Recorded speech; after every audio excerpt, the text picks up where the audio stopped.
Now, mag-deny kayo, makukulong kayo. Sa Zurich drugstore, 70% na mga gamot dito ay Belkens. Sana magad. 70%. 30% kung ano-ano na lamang na brand. Ginisa sa pagdinig ng Senado ang mga kinatawan ng Belkens Pharmacy na kung saan nabisto ang umano'y modus na sabuatan ito sa mga kasosyong doktor sa pagreseta ng kanilang gamot. Kasabay ito sa pagbibigay ng komisyon sa mga doktor kapalit ng pagre-reseta nito sa mga pasyente ng gamot na mula sa nasabing pharmaceutical company. Maraming salamat, Mr. Chair. We have many topics to be discussed today, but what I would like to raise first in today's hearing is about the involvement of some doctors in the multi-level marketing scheme. At yan po ang naging laman ng aking privilege speech yesterday and same as Senator Jinggoy Estrada. Ang tanong, is it illegal? No, not yet. Is it unethical? Of course, under the Code of Ethics of the Philippine Medical Association. I did say na hindi ito illegal sapagkat wala pa tayong batas patungkol dyan. Like what Senator Bongo earlier did mention. Unlike sa US na meron tinatawag na Stark Law, dito sa atin wala. Kaya walang problema ang mga doktor ma-involve sa tinatawag na conflict of interest. Maalala ko during the last hearing, Secretary Ted Herbosa himself said, siya mismo and some doctors that he knows, na hindi sila nagreseta ng generic brand sapagkat ang generic daw ay ilan sa mga gamot na yon ay hindi mabisa. Kaya ang reseta daw nila ay mga branded medicines. Now, ano po itong Belkens Pharmaceutical Incorporated?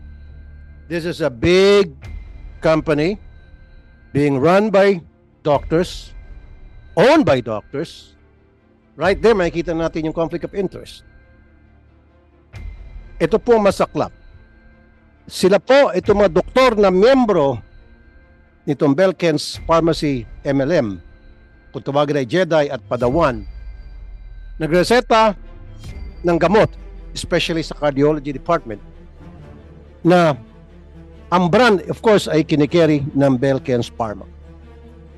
Ang matindi at nakakatawa, ilan sa mga doktor ay merong mini pharmacy sa kanilang mga clinic na magreseta sila ng mga gamot nandyan na mismo sa loob ng clinic nila, of course, brand ng Belkens Pharmacy. Sasabihin na wala ito sa ibang butika, dito lamang ito mabibili. Of course, may komisyon yung doktor na nag-reseta niyan. Isa pang masaklap dito, kahit na hindi kailangan ng pasyente, resetahan, I'll give you an example. Pupuntang isang pasyente, may problema sa puso, nagpa-check up. So, the doctor will prescribe medicine para sa heart, para sa maintenance. And of course, kasama doon ay magreseta siya ng mga gamot na walang kinalaman sa puso kundi mga vitamins, food supplements. Sasabihin na kailangan mo ito para tumibay ang puso mo. Pero wag ka, the patient doesn't need it. At ito pa, ino-overprescribe yung mga medisina na brand ng Belkens Pharmacy. Now, of course, ang kapalit niyan ay komisyon. I have here with me the list of all the Jedis and Padawans. Ang Jedi ay itong mga opisyal na involved dito sa MLM scheme. Ang Padawan ay yung mga downlines. And I also have copies of checks issued by Belkens Pharmacy to some doctors Now, mag-deny kayo, makukulong kayo. Because I have proof. I even have proof here coming from the Security Exchange Commission na inaamin mismo ng mga doktor na involved dito sa MLM ng Belkens Pharmacy na sila ay shareholder or stakeholder ng Belkens Pharmacy. Kung makikita niyo po itong Zurex drug, actually hindi ito kilala compare sa ibang mga drugstore. Ano po itong Zurex drugs na pag-aari ni Dr. Vianelli F. Flores? What's wrong with a doctor owning a pharmacy? It's a legitimate business, right? Pero kung titingnan mo, conflict of interest. Why? Kasi nga,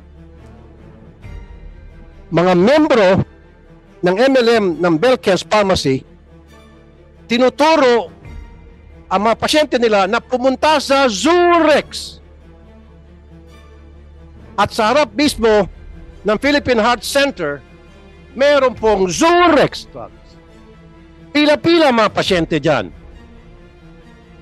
Pero hindi lang po Zurex ang nagkikerry ng mga gamot ng Belkens. Mercury Drugstore and even Watson. Of course, walang kinalaman po ang Mercury at saka Watson. These two drugstores, drug companies, walang kasalanan. Pero kinikerry nila po itong Belkens Pharmacy Incorporated na drugs.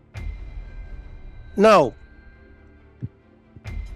sa Zurex Drugstore, 70% na mga gamot dito ay Belkens. Sana magad. 70%. 30% kung ano-ano na lamang na brand. Nasabi nga kanina Senator Bongo na hindi na patient care o yung kalusugan ng pasyente ang tinatrabaho ng mga doktor na miyembro nitong MLM, kundi yung pagninegosyo sa ngalan ng salapi. Sabi pa nga dun sa jeep nung ako pinag-aaral pa, basta kay God knows who does not pay. Lumilitaw na maraming hudas sa medical profession. Although, hindi naman lahat. Marami pa rin mga bait. I know a lot of doctors, in fact, sila pa mismo ang lumalapit sa akin para magsumbong. Para isiwalat ang mga kalokohan nangyari sa medical field, medical community, because gusto nila malinis yung kanilang hanay. And I admire and salute those doctors. Right now, nakikinig at nanonood sila. Kilala nyo kung sino kayo at sumasaludo po ako sa inyo. Pero we have to go after these doctors, Mr. Chair, na nakakahiya sa medical profession.